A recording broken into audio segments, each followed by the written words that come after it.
and he told us the video concept, and I remember at the end of the video saying, "This isn't funny. Nobody's gonna like this video. There's nothing funny about it." Blink-182 aimed to reach a new level of success with their third record, 1999's Enema of the State. It was following the success of their second record, 1997's Dude Ranch. The band wanted to take their pop-punk style to even more playful, punk-influenced, and pop-oriented heights. Nothing was a better example of this than the song All the Small Things, which became one of the band's biggest hits. The accompanying album became one of the biggest records of the 90s, moving in excess of 15 million copies worldwide. Today, let's talk about the iconic song and its music video that spoofed pop music that was popular at the time, and how the band initially had some reservations about shooting it.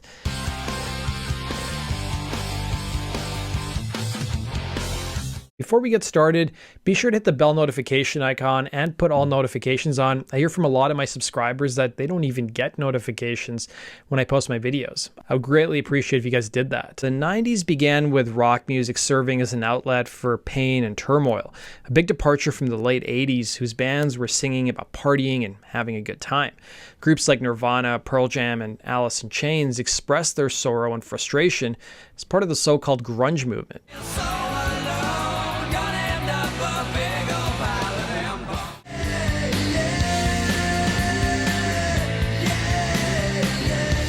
But soon afterwards, punk helped diminish grunge's popularity by the mid-90s, with groups like Green Day, Rancid, and The Offspring becoming popular.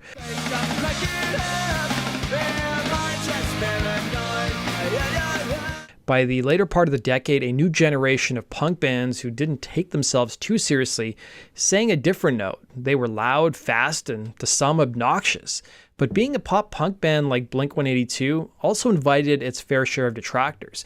Their critics didn't just come from the punk scene, but from musicians in other rock subgenres, including Nine Inch Nails leader Trent Reznor, who recalled at the time, "You can fall into a relationship with MTV of needing them, and then you wind up in your underpants introducing your new video."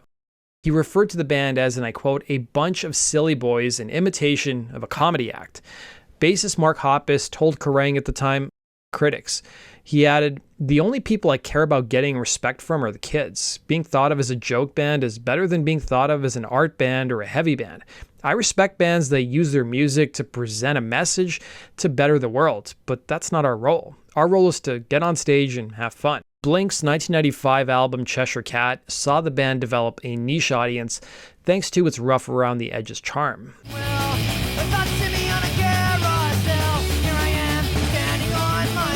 Their follow-up, 1997's Dude Ranch, had a breakout single in the song Damn It, and went on to be certified platinum, selling 1 million copies.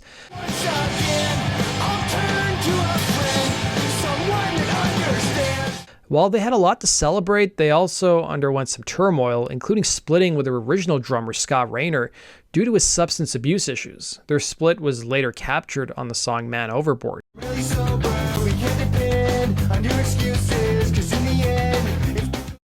During an appearance at the 1998 Snowcore tour, Blink played with both Primus and the Aquabats. They ended up recruiting the Aquabats drummer Travis Barker, originally as a temporary stand-in, but he soon became a permanent member of the group. Their record label MCA gave the band its first proper recording budget, and they began recording their third record, Enema of the State, in October of '98. With a new lineup and not having been in the studio for nearly 2 years, there was obviously a lot of anxiety around writing and recording new material. This, coupled with a bigger budget, meant that they spent the most time they'd ever done in a studio experimenting with new sounds. Don Lithgow, the owner and operator of DML Studios, where the band recorded Enema of the State, recalled in 2001 that because of Dude Ranch, the band's celebrity had increased substantially, and it also came with a fair share of headaches, with him recounting, "It was different than the other sessions. Girls hanging around outside, calling their friends on cell phones, all the kids wanted autographs. They'd unlock the doors and let kids into the studio, which most bands never do." They enlisted renowned producer Jerry and worked with him first on a track called Mutt. That was included on the American Pie soundtrack, and it also appeared prominently in the film.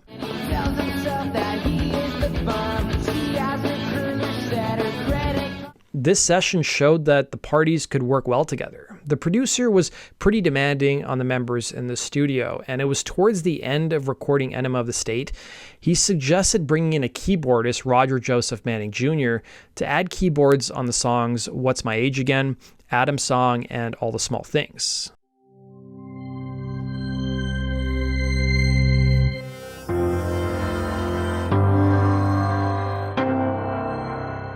As you can imagine, the band was a little apprehensive, worrying about how their fans might react, but they ultimately decided to accept his suggestion. All the Small Things was one of the last songs written for Enema of the State. The band was looking to write something that would be more radio-friendly, with Tom DeLonge recalling, "I remember thinking the label's going to want a song for the radio, so here's one." It may be lost on some, but All the Small Things is a love song. It was written by DeLonge, and it was penned about his girlfriend at the time, Jennifer Jenkins, who he longed for while on the road touring in support of Dude Ranch. He told an interviewer, "When we did our longest tour stretch, it was right when I started dating my fiance. We were all new and in love, and I had to leave. It was just, hey, I'll see you in 9 months." The pair got married in 2001, had a couple kids, and divorced in 2019. All the small things, true care, truth. The chorus was a straightforward homage to one of DeLonge's favorite bands, the Ramones.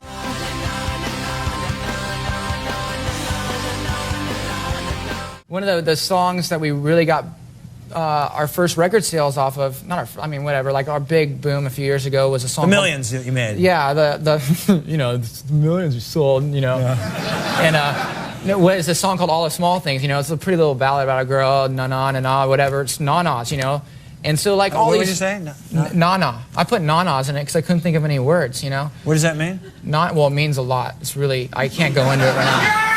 And so...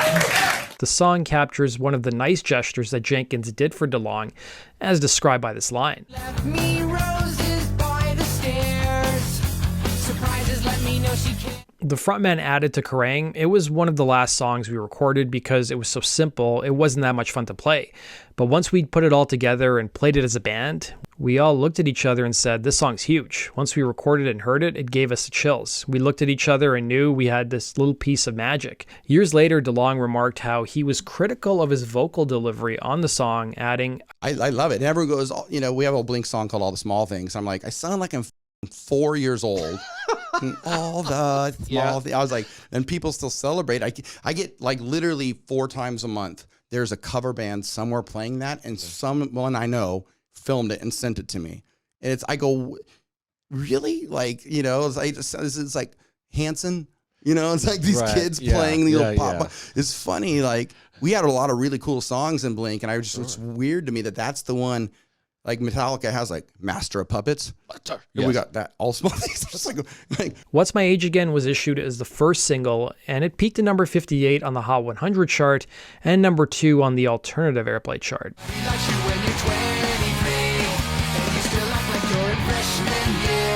Released as a second single, All the Small Things was a runaway hit, peaking at number 6 on the Hot 100 chart, and it also topped the Modern Rock Tracks chart.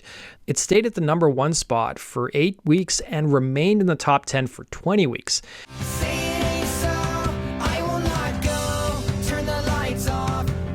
It also peaked at number 2 on the official UK charts and was a top 10 hit in other countries including Italy, Ireland, Austria, Sweden, and Australia.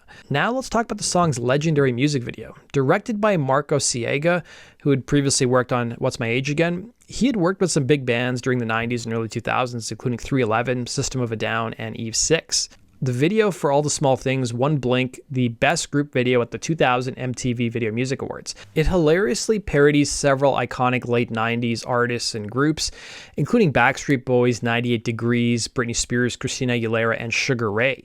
Interestingly, though, the spoof concept wasn't the band's idea. It came from Siega himself.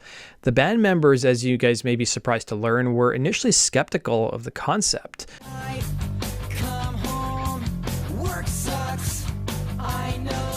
The band were also hesitant about the dance sequences, and it was something they actually had to rehearse quite a bit. All the Small Things was also directed by Marco Siega, and he told us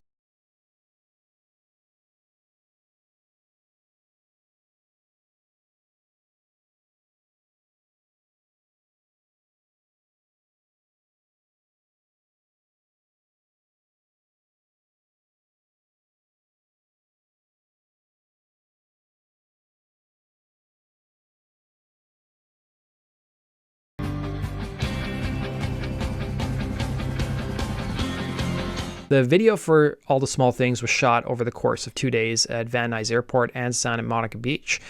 Ciega, who wasn't a fan of pop music, noticed how all the boy bands' videos on MTV showed them having perfect white teeth. So he lampooned that, admitting to an interviewer, "I remember watching those videos and thinking, these guys have perfect teeth. So we put fake bad teeth in their mouths." There are so many silly little things like that, which I don't even think people noticed. At my show, watching, waiting. Ciega was adamant that he wasn't mocking boy bands and pop stars, but rather pointing out how popular they were in our culture at that time. And he was actually shocked when the video became a huge hit because he thought the fan base of MTV's Total Request Live would be offended by it. Ironically, it became one of the biggest videos on MTV's TRL for that year, being retired from the countdown after 2 months. The big reason why the video was so successful was because of how quickly it came out after the boy band and pop stars videos had just been released. Most of these Britney Spears and NSYNC and Backstreet Boys videos came out in the spring of '99, while Blink's video came out the following September.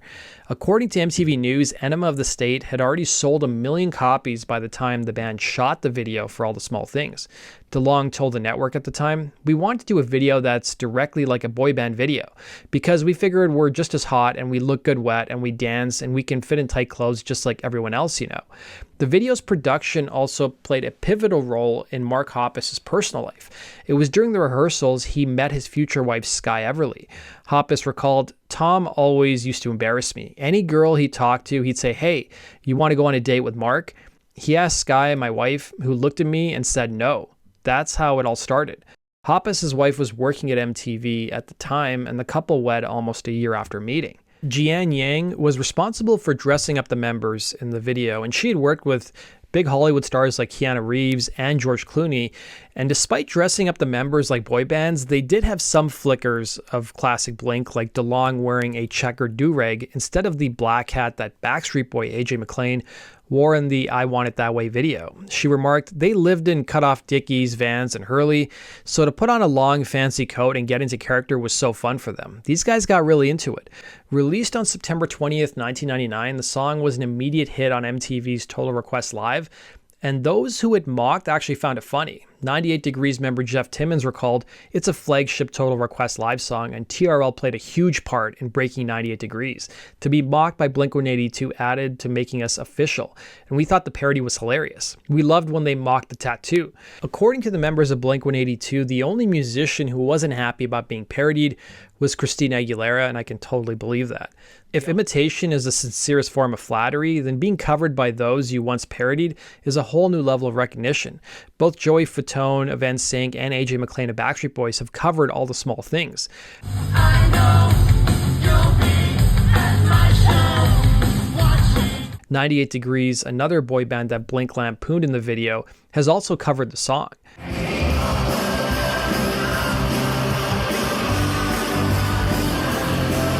The author of the book, My So-Called Punk, looked back at the music video for All the Small Things, remarking, "To season years, Blink-182 sounded and looked just as manufactured as the pop idols they were poking fun at."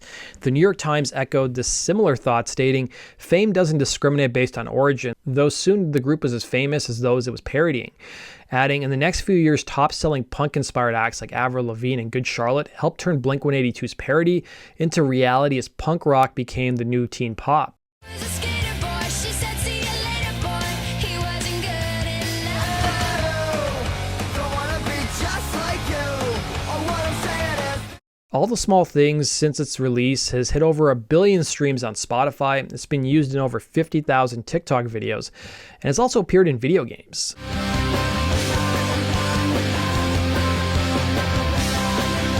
Travis Barker's wife, Kourtney Kardashian, even reenacted a scene from the video, holding up a sign saying, "Travis, I'm pregnant," to reveal her pregnancy at Blink's LA concert in 2023. Hey Travis. Hey Travis.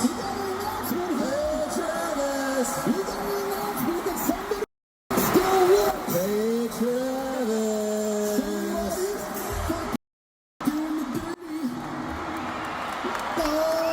But the band wasn't done just yet. They offered up another huge hit and fan favorite in their third single, Adam's Song, which was a stark departure from their first 2 releases from the record. such better days, days when I still felt alive. The track contains themes about suicide, depression, and loneliness, and it was nearly left off the record with the members thinking it was too depressing.